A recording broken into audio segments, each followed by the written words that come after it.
News देख रहे हैं आप, मैं हूं आपके साथ नेहा वाले। रुक करेंगे उत्तर प्रदेश की अहम खबरों का। मुख्यमंत्री योगी आदित्यनाथ ने दोबारा सत्ता संभालने के बाद कामकाज का 100 दिन का एजेंडा तय करने के साथ ही मंत्रियों के कामकाज की रूपरेखा भी तय कर दी है। बता दें कि मंत्री सप्ताह के 4 दिन लखनऊ में और 3 दिन जिलों में प्रवास पर रहकर जन सुनवाई का काम करेंगे, जिसमें मंत्री अलग अलग जिलों के लोगों की समस्याओं को सुनेंगे। जल्द जल्द उनकी समस्याओं का समाधान करने का प्रयास किया जाएगा। जानकारी के मुताबिक सभी मंत्री मंगलवार को कैबिनेट की संभावित बैठक के लिए उपलब्ध रहेंगे।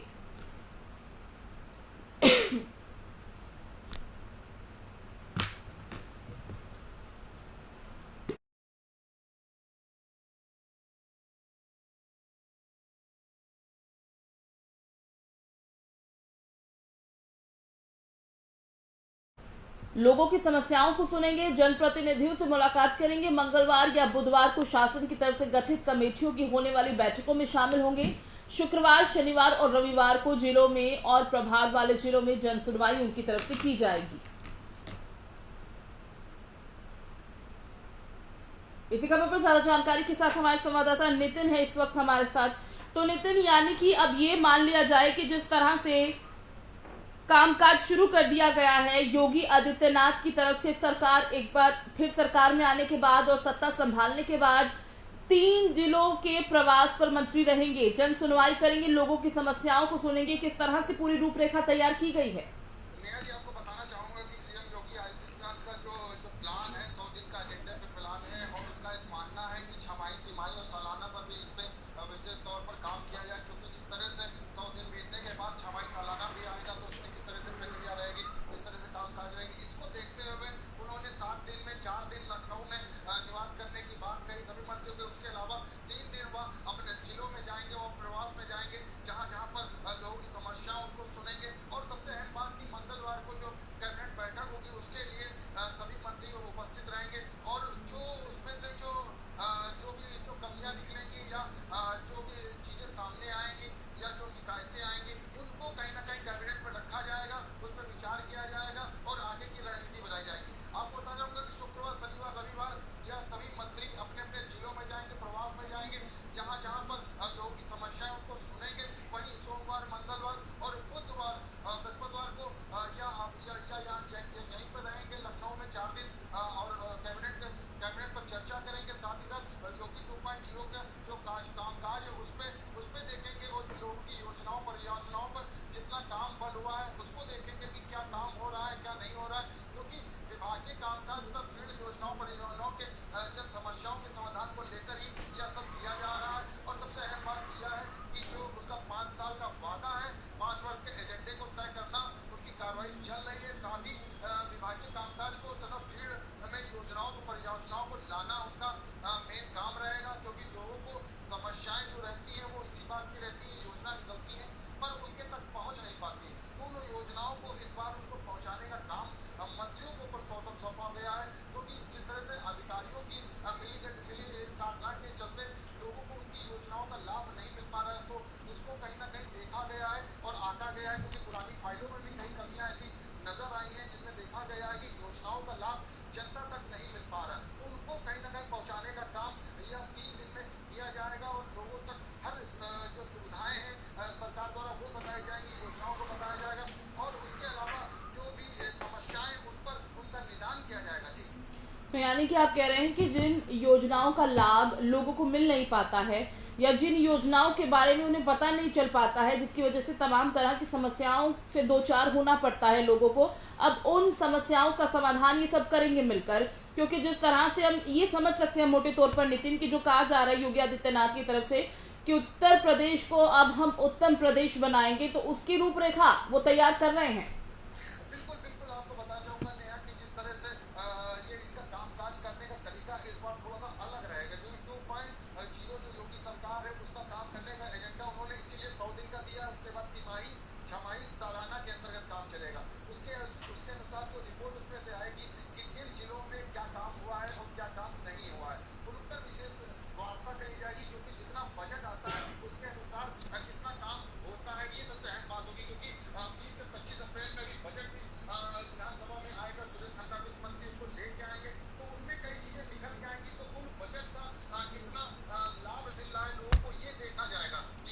तो यानी नितिन किसी तरह की गड़बड़ी कह लें या घोटाले कह लें तो उसकी कहीं भी दूर दूर तक फिर संभावना नहीं बच पाएगी।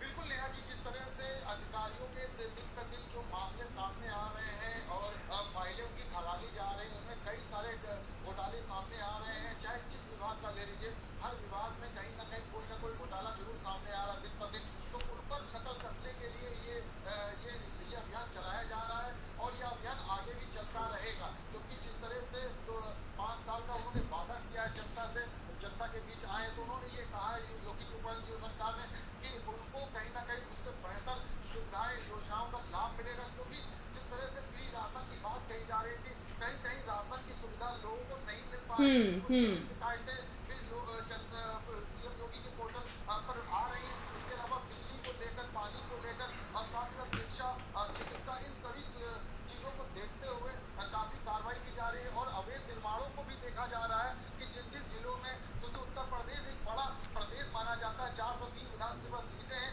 इनमें कहीं कहीं ऐसी जगह है जहां पर योगी सरकार के मंत्री नहीं पहुंच पा रहे थे। अब उनको लगातार वहां जाना होगा, देखना होगा, परखना होगा कि किन अधिकारियों की कमियां हैं, क्योंकि आपको बताना चाहूंगा इससे पहले लखनऊ में भी जितने भी मंत्री अपने अपने विभागों में गए हैं, वो आम आदमी बनकर ही वहां की चीजों को खगाला है, जाना है, क्योंकि तभी उनके सामने वो पोल सारी खुल सकी है जो होनी चाहिए। तो इसीलिए मैं आपको बताना चाहूंगा कि जिस तरह से जिलों की वो 3 दिनों की जो बात कही गई है कि जिलों में जाकर मंत्री जांच करेंगे, देखेंगे, तो वो एक आम आदमी बनकर जाएंगे लोगों के बीच में। उन लोगों को ये जानकारी नहीं होगी कि ये मंत्री है, कैबिनेट मंत्री है, राज्य मंत्री है, दर्जा प्राप्त मंत्री, तो उनके बीच जाकर कहीं ना कहीं पूरी जानकारी लेंगे, उसमें कहीं ना कहीं अधिकारियों की क्लास लगाएंगे। हो सकता है कि उसमें कई IAS PCS अधिकारियों के ट्रांसफर भी हो जाए, क्योंकि जिस तरह से लापरवाही सामने दिन पर दिन आ रही है, उस पर कहीं ना कहीं ठोस कदम उठाने के लिए योगी 2.0 सरकार ने यह 100 दिन का एजेंडा उठाया। उसके बाद तिमाही, छमाही और सालाना भी यह चलता रहेगा। जी, तो यानी कि उत्तर प्रदेश का स्वरूप बदलने की पूरी कोशिशें हैं और जहां पर भी कमी रह जा रही है उस कमी को भी पूरा किया जाएगा। नितिन, आप बने रहिए हमारे साथ, मैं लौटूंगी आपके पास और जानकारी के लिए भी। इसी के साथ आपको बता दें कि 3 जिलों की आवास पर रहेंगे ये जो मंत्री हैं, ये जाएंगे अलग अलग जिलों में। सीएम योगी की तरफ से ये फरमान जारी किया गया है ताकि जो जनता है उनकी समस्याओं को समझा जा सके और उन समस्याओं का समाधान किया जा सके। 3 दिन जिलों के प्रवास पर रहने की बात जो है कही जा रही है मंत्रियों की तरफ से, और ये सबसे बड़ी बात ये है कि आम लोगों के बीच आम जन बन के ही ये पहुंचेंगे और उनकी समस्याओं को सुनेंगे, कहां कहां पर किन किन योजनाओं का लाभ उन्हें नहीं मिल पा रहा है, वो तमाम तरह की जानकारी भी उनकी तरफ से इकट्ठी की जाएगी। उसके बाद जहां पर भी अधिकारियों की कमी है उनकी क्लास ली जाएगी।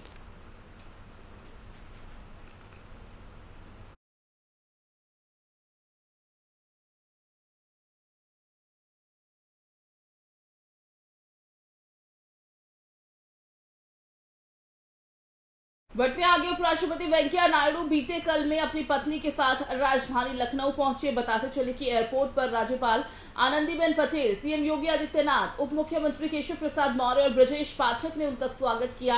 और बता दें कि उपराष्ट्रपति की विवाह की 52वीं वर्षगांठ थी और इस मौके पर राजभवन में दीप प्रज्वलित किया गया। राज्यपाल, मुख्यमंत्री और मंत्रिमंडल के सभी सदस्यों ने उन्हें बधाई दी, शुभकामनाएं दी। वर्षगांठ समारोह में मुख्यमंत्री ने उपराष्ट्रपति वेंकैया नायडू को काशी विश्वनाथ कॉरिडोर का मॉडल भेंट किया है। 3 दिन की यात्रा पर लखनऊ आए उपराष्ट्रपति वेंकैया नायडू अयोध्या के लिए रवाना हो चुके हैं। उनका ये पहला दौरा है जहां पर वो रामलला का दर्शन पूजन करेंगे। रामलला का दर्शन करने वाले वो देश के पहले उपराष्ट्रपति होंगे। उनके आगमन को लेकर राम जन्मभूमि परिसर को भव्य रूप से सजाया गया है। श्री राम जन्मभूमि तीर्थ क्षेत्र ट्रस्ट के सदस्य डॉक्टर अनिल मिश्र ने बताया कि पूरे दर्शन मार्ग में से लेकर गर्भगृह को फूलों से सजाया जा रहा है। उनके साथ राज्यपाल आनंदीबेन पटेल और उप मुख्यमंत्री केशव प्रसाद मौर्य भी मौजूद रहेंगे।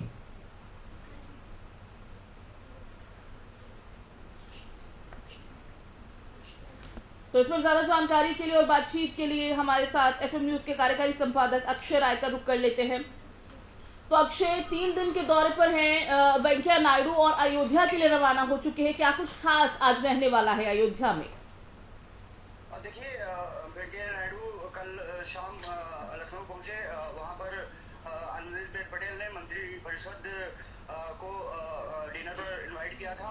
उसमें वो शामिल रहे और तमाम मुद्दों पर भी चर्चा हुई। इसके बाद आज अभी कुछ देर पहले वेंकैया नायडू अयोध्या के लिए रवाना हो गए हैं। रामलला के दर्शन करेंगे, राम जन्मभूमि का दर्शन करेंगे। पहले उपराष्ट्रपति हैं जो रामलला के गर्भगृह जाकर के दर्शन करेंगे। इसके अलावा रामगढ़ी भी, हनुमान गढ़ी भी जाएंगे, हनुमान जी के भी दर्शन करेंगे। कहा जाता है कि रामलला के दर्शन करने के उपरांत या फिर पहले हनुमान जी का आशीर्वाद लेना जरूरी होता है, तो हनुमान गढ़ी भी जाएंगे, वो वहाँ दर्शन करेंगे। अयोध्या को भव्य तरीके से सजाया गया है। आनंदीबेन पटेल जो राज्यपाल है यूपी की, वो उनके साथ मौजूद हैं। इसके अलावा केशव प्रसाद मौर्य डिप्टी सीएम वो मौजूद हैं। रामलला के दर्शन करने के बाद वाराणसी जाने का कार्यक्रम आज है।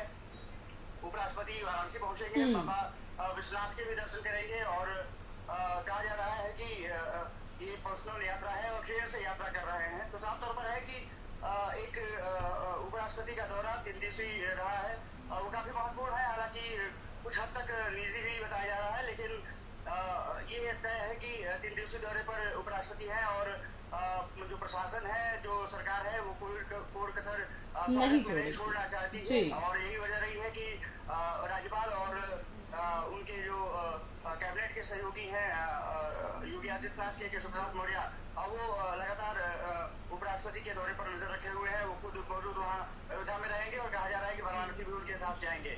ठीक है, तो अक्षय जिस तरह से आपने बताया, सभी जानते हैं कि उपराष्ट्रपति होने के नाते वो पहले ऐसे उपराष्ट्रपति हैं जो अयोध्या पहुंचेंगे, रामलला के दर्शन करेंगे और राम की नगरी अयोध्या जब वो पहुंचेंगे किस तरह के भव्य तैयारियां वहां पर की जा रही हैं, क्योंकि कहा यह जा रहा है कि उपराष्ट्रपति आज पहुंचेंगे तो बहुत ही सुंदर तरीके से आज अयोध्या को सजाया जा रहा है। देखिए, अयोध्या की तस्वीर जिस तरह से योगी सरकार ने बदली है, पूरे देश में एक कह सकते हैं कि संदेश गया है कि अयोध्या को सजाने में योगी सरकार कोई कोस कसर नहीं छोड़ना चाहती है। अंतर्राष्ट्रीय पर्यटन के रूप में भी विकसित किया जा रहा है और अयोध्या में जिस तरह से लगातार काम हुए हैं वो किसी से छुपा नहीं है। साफ तौर पर है कि धार्मिक पर्यटन को भी बढ़ाने के लिए योगी सरकार लगातार कार्यक्रम कर रही है। आध्यात्मिक और धार्मिक पर्यटन का केंद्र बिंदु अयोध्या को बनाने की कोशिश है और जिस तरह से वहाँ पर काम हुए हैं, कल से ही तैयारियां शुरू कर दी गई थी और आज अयोध्या भव्य रूप से सजकर तैयार है। वैसे ही कुछ नजारा है जिस तरह से अयोध्या में देखने को मिल रहा है, वैसे ही नजारा वाराणसी में भी देखने को मिलेगा, जहाँ बाबा विश्वनाथ के कॉरिडोर का जो निर्माण कराया गया है, वहाँ पर बाबा विश्वनाथ के जब दर्शन करने जाएंगे तो वैसे ही कुछ नजारा देखने को मिलेगा। तो साफ तौर पर है कि धार्मिक और आध्यात्मिक पर्यटन को लेकर के योगी सरकार ने जिस तरह से अपने मसौदे तैयार किए हैं, जिस तरह से काम किए गए हैं, उसको भी अंतर्राष्ट्रीय पर्यटन पर दिखाने की कोशिश जारी है, ताकि पर्यटकों को भारत के विभिन्न जो क्षेत्र रहे हैं, पर्यटन रहा है, आध्यात्मिक पर्यटन को और बढ़ाया जा सके, आध्यात्मिक पर्यटन को और बढ़ाया जा सके और उसकी नजीर भी पेश योगी कर रहे हैं। और उपराष्ट्रपति का दौरा इसलिए महत्वपूर्ण है कि एक अंतर्राष्ट्रीय संदेश जाएगा कि आप यूपी आइए और बिल्कुल अक्षय, क्योंकि पर्यटन का आपने जिक्र किया तो योगी आदित्यनाथ खुद इस बात को कह चुके हैं, क्योंकि देश की जो संस्कृति है, जो हमारे खुद के विचार हैं या फिर युवा वर्ग की अगर हम बात करें तो वो कहीं ना कहीं अछूते हैं इस संस्कृति से, उन संस्कारों से, और उन्हें एक बार फिर पिरोने के लिए न सिर्फ देश बल्कि विदेश से लोग यहाँ पहुंचे, देखें कि किस तरह से हमारी संस्कृति को संजोकर रखा गया है। ये भी एक बड़ा कारण है इसका। बिल्कुल, जिस तरह से आपने देखा होगा कि सुप्रीम कोर्ट के निर्णय के बाद जिस तरह से लगातार अयोध्या को सजाने की कोशिश योगी आदित्यनाथ सरकार ने की है, प्रधानमंत्री जी ने खुद भगवान राम की जो मंदिर बनना है, गर्भगृह का खुद वहां पर जाकर शिलापूजन किया था। साफ तौर पर है कि एक संदेश देने की कोशिश हमेशा से रही है कि भारत का जो आध्यात्मिक क्षेत्र है वो पूरे विश्व में ऐसा कहीं नहीं है और अयोध्या उसका केंद्र बिंदु है, भगवान राम की जन्मस्थली और कर्मस्थली रही है। तो साफ तौर पर है कि उसको लेकर के यूपी पर्यटन को बढ़ाने की कोशिश रही है और यूपी पर्यटन का एक नारा भी है कि यूपी नहीं देखा तो कुछ नहीं देखा। तो साफ तौर पर है कि अयोध्या हुआ, मथुरा और काशी, आपने देखा होगा कि बीजेपी ने एक नारा भी दिया था कि अयोध्या और काशी हुई हमारी है और मथुरा की बारी है। तो साफ तौर पर है कि जो आध्यात्मिक पर्यटन है उसको लेकर के योगी सरकार ने जो काम किए हैं, उपराष्ट्रपति वहाँ जब दौरा करने जा रहे हैं, एक संदेश देने की भरपूर कोशिश पर्यटन विभाग और योगी सरकार कर रही है कि अंतर्राष्ट्रीय समुदाय के लोग भी यहाँ बिल्कुल। आए, ये देखें कि भारत देश कितना सांस्कृतिक विरासत का केंद्र बिंदु रहा है और किस तरह से और बदल रहा है। बिल्कुल, बहुत बहुत शुक्रिया अक्षय आपका इस तमाम जानकारी के लिए। तो आपको बता दें कि उपराष्ट्रपति आज पहुंच रहे हैं अयोध्या, जिसे लेकर तमाम तैयारियां पूरी कर ली गई हैं। बेहद खूबसूरत तरीके से अयोध्या को सजाया गया है और अयोध्या के लिए वो रवाना हो चुके हैं।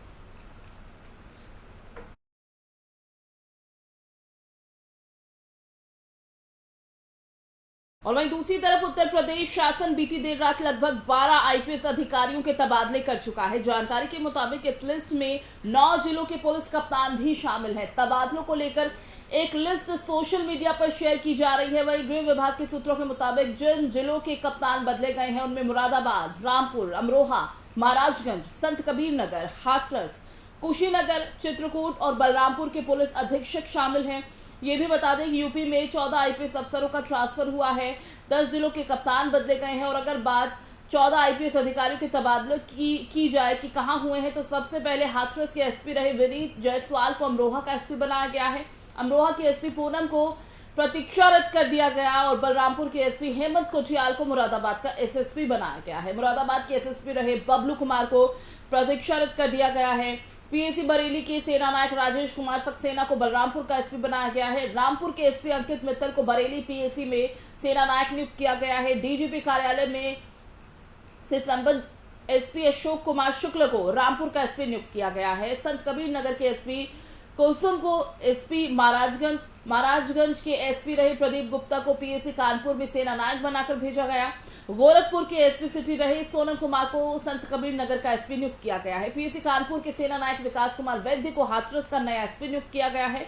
सहारनपुर के एएसपी ग्रामीण अतुल शर्मा को चित्रकूट का एसपी बनाया गया है। चित्रकूट के एसपी धवल जायसवाल को कुशीनगर में एसपी नियुक्त किया गया। कुशीनगर के एसपी सचेंद्र पटेल को प्रतीक्षारत कर दिया गया है। तो उत्तर प्रदेश में ये बड़ा फेरबदल किया गया है। तो इसी पर ज्यादा जानकारी के लिए हमारे संवाददाता नितिन अवस्थी का रुख कर लेते हैं। नितिन, उत्तर प्रदेश में ये बड़ा फेरबदल 14 आईपीएस अफसरों के तबादले कर दिए गए हैं, किस तरह से इसे देखें? बिल्कुल नेहा जी, आपको बताना चाहूंगा कि 1 दर्जन से ज्यादा आईपीएस अधिकारियों के रात में सूची जारी हुई है जिनके ट्रांसफर हो चुके हैं। लेकिन आपको बताना चाहूंगा कि जिन कप्तानों को इधर से उधर किया गया, कहीं ना कहीं उनकी कार्यशैली पर सवालिया निशान उठा था। एफएम न्यूज ने पहले ही बता दिया था कि उत्तर प्रदेश में योगी सरकार की वापसी के बाद ब्यूरोक्रेसी में बड़े बदलाव होने जा रहे हैं। सूबे की विधान परिषद की आचार संहिता खत्म होते ही फेरबदल शुरू हो जाएंगे। अब जिलों के लेकर पंचायत तक यानी मुख्यमंत्री कार्यालय तक बड़ा प्रशासनिक फेरबदल होने जा रहा है। आपको बताना चाहूंगा कि प्रदेश में आईएएस, आईपीएस, पीसीएस और पीसीएस अफसरों के बड़ी ही संख्या में तबादले होने हैं अभी, और जिसकी तैयारी लगभग पूरी हो चुकी है। कहा जा रहा है कि वह जल्द से जल्द उनके तबादले होंगे। लेकिन आपको बताना चाहूंगा कि जिन लोगों के तबादले हुए हैं उनमें कुछ नाम आपको बताना चाहूंगा, क्योंकि आईपीएस अफसर को संत कबीर नगर से हटाकर महाराजगंज पुलिस कप्तान बनाया गया। वहीं गोरखपुर के अपर पुलिस अधीक्षक सोनम कुमार को संत कबीर नगर की एसपी नियुक्त किया गया है। योगी सरकार 2.0 की प्रशासनिक सर्जरी शुरू हो गई है और आईएएस, पीएसएस और पीपीएस अफसरों के भी होकर तबादले ये देखा जा रहा है। वहीं मुरादाबाद, अमरोहा, कुशीनगर के एसपी सभी यार्ड में भेजे गए हैं। उत्तर प्रदेश की योगी सरकार ने गुरुवार शुक्रवार रात करीब भारतीय पुलिस सेवा आईपीएस के करीब 1 दर्जन अफसरों के तबादले किए हैं। तो आपको बताना चाहूंगा कि आपके आईपीएस विकास गोयल को हाथरस, तो अतुल शर्मा को चित्रकूट का पुलिस अधीक्षक बनाया गया है। वहीं बलरामपुर के एसपी हेमंत कोठियाल को वरिष्ठ पुलिस अधीक्षक बनाकर मुरादाबाद भेजा गया है। रात में जिस तरह से यह फेरबदल किया गया, उसके अलावा आईपीएस बबलू कुमार को मुरादाबाद, सचिन पटेल को कुशीनगर एसपी पद से बैठाया गया। वहीं अशोक कुमार जो लखनऊ के एसपी थे उनको रामपुर के लिए भेजा गया है। अब कुशीनगर में धवल जायसवाल को नया एसपी नियुक्त किया गया है। बता दें कि योगी सरकार ने तत्काल प्रभाव से ट्रांसफर होते ही एक लागू भी कर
क्योंकि हम देख रहे हैं कि जिस तरह से तबादले किए गए हैं, जिम्मेदारियां अगर सौंपी गई हैं, तो कई ऐसे आईपीएस अधिकारी भी हैं जिन्हें होल्ड पर रखा गया है। नितिन, बिल्कुल बिल्कुल नेहा जी, आपको बताना चाहूंगा, मैंने जैसे बताया कि पूनम जो कि अधीक्षक है अमरोहा की, उनको प्रतीक्षा में रखा गया है। अभी उनको तैनाती नहीं दी गई है, जब दी जाएगी। भाई बबलू कुमार की बात कर ली जाए, जो मुरादाबाद के एसपी हैं, उनको भी कहीं ना कहीं प्रतीक्षा में रखा गया है, उनको तैनाती नहीं दी गई है। उनके अलावा आपको और बताना चाहूंगा, ये सचिन पटेल जी हैं, सचिन पटेल को भी प्रतीक्षा में रखा गया है, उनको भी कहीं तैनाती नहीं मिली है। सचिन पटेल जो कुशीनगर के एसपी बताया है, और जी, यानी नितिन, मोटे तौर पर हम ये कह सकते हैं कि अब योगी सरकार फुली एक्शन मोड में नजर आ रही है, और अगर आप काम नहीं करेंगे, जो आपको काम सौंपा गया है उसे आप सुचारू रूप से नहीं कर रहे हैं, तो इस तरह के एक्शन अब लिए जाएंगे सरकार में। बहुत शुक्रिया आपका इस तमाम जानकारी के लिए। तो 10 जिलों के कप्तान बदल दिए गए हैं, और इसी के साथ आपको जानकारी दे दें कि उत्तर प्रदेश में ये बड़ा फेरबदल किया गया है, जिनमें 14 आईपीएस अफसरों के तबादले किए गए।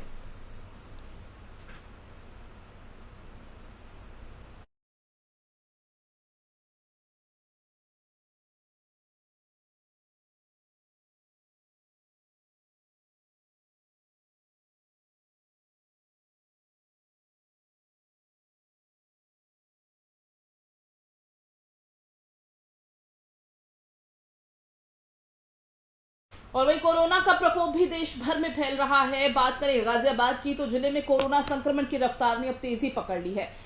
गाजियाबाद में पिछले 24 घंटे में 36 नए कोरोना के मामलों की पुष्टि हुई है। जिले में तीसरी लहर के बाद ये आंकड़ा एक दिन में सबसे ज्यादा बताया जा रहा है। अप्रैल में अब तक 109 कोविड के मरीज मिले हैं। ऐसे में सबसे ज्यादा खतरा स्कूल जाने वाले बच्चों को है, जिसे लेकर सभी स्कूलों में भी सावधानियां बरती जाना शुरू कर दी गई हैं।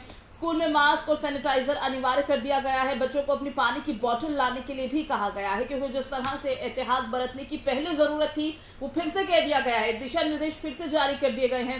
लेकिन समस्या की बात यह है कि जहां कोविड रफ्तार पकड़ रहा है, वहां स्कूल जो बच्चे भेजे जा रहे हैं उनके लिए अब चिंता खड़ी कर रहा है। इसी पर ज्यादा जानकारी के लिए हमारे संवाददाता नितिन गाजियाबाद से हैं। नितिन, देश भर में हम देख रहे हैं एक बार फिर कोरोना के मामले बढ़ने लगे, और बात अगर हम गाजियाबाद की करें तो गाजियाबाद को लेकर क्या अपडेट मिल पा रही है, किस तरह के हालात हैं, स्कूल में किस तरह से संक्रमण फैलता नजर आ रहा है? बिल्कुल नेहा जी, मैं बात करूं गाजियाबाद की, तो गाजियाबाद में कहीं ना कहीं कोरोना ने एक बार फिर हलचल मचाई हुई है, क्योंकि जिस तरीके से जिले गाजियाबाद में जो संक्रमण की जो रफ्तार जो बढ़ी है, वो कहीं ना कहीं काफी पिछले 24 घंटे में 36 नए केस मिले हैं। तीसरी लहर के बाद एक दिन में सबसे अधिक केस मिले हैं। अप्रैल में अब तक 109 कोविड के मरीज मिल चुके हैं गाजियाबाद में। और गाजियाबाद में जिस तरीके से कोरोना जो संक्रमण है लगातार तेजी से पैर पसार रहा है, तो कहीं ना कहीं इस तरीके से अब तक पूरे गाजियाबाद में 109 कोविड के मरीज मिल चुके हैं, जिनका पूरी तरीके से इलाज चल रहा है। लगातार गाजियाबाद का जो प्रशासन है वो पूरी तरीके से अलर्ट है, और लगातार जो चेतावनियां है वो लगातार चेतावनी दे रहे हैं। तो जिस तरीके से अगर मैं गाजियाबाद की बात करूँ, तो गाजियाबाद में जो सबसे पहले जो इंदिरापुरम का सेंट मैरी स्कूल है, स्कूल सबसे बड़ा सवाल ये कि जिस तरीके से स्कूल खुला है, तो कहीं ना कहीं सवाल ये बनता है कि स्कूल खुलने के बाद क्या कहाँ पर किस तरीके की कोई खामियां रही हैं, जहाँ पर स्कूल जाने के बाद बच्चे कहीं ना कहीं एक बच्चे संक्रमण हो रहे हैं। और जिस तरीके से गाजियाबाद में अब तक कई स्कूलों में बच्चे जो है वो कोरोना पॉजिटिव पाए गए हैं, जिनका अभी इलाज चल रहा है, और जिस तरीके से स्कूलों को भी बंद कर दिया गया है गाजियाबाद। ठीक है, यानी हालात बहुत ज्यादा अच्छे नजर नहीं आ रहे हैं। अगर हम देखें कि पहले जिस तरह से मामले कम हुए थे, अब बढ़ते नजर आ रहे हैं। बहुत बहुत शुक्रिया नितिन तमाम जानकारी के लिए।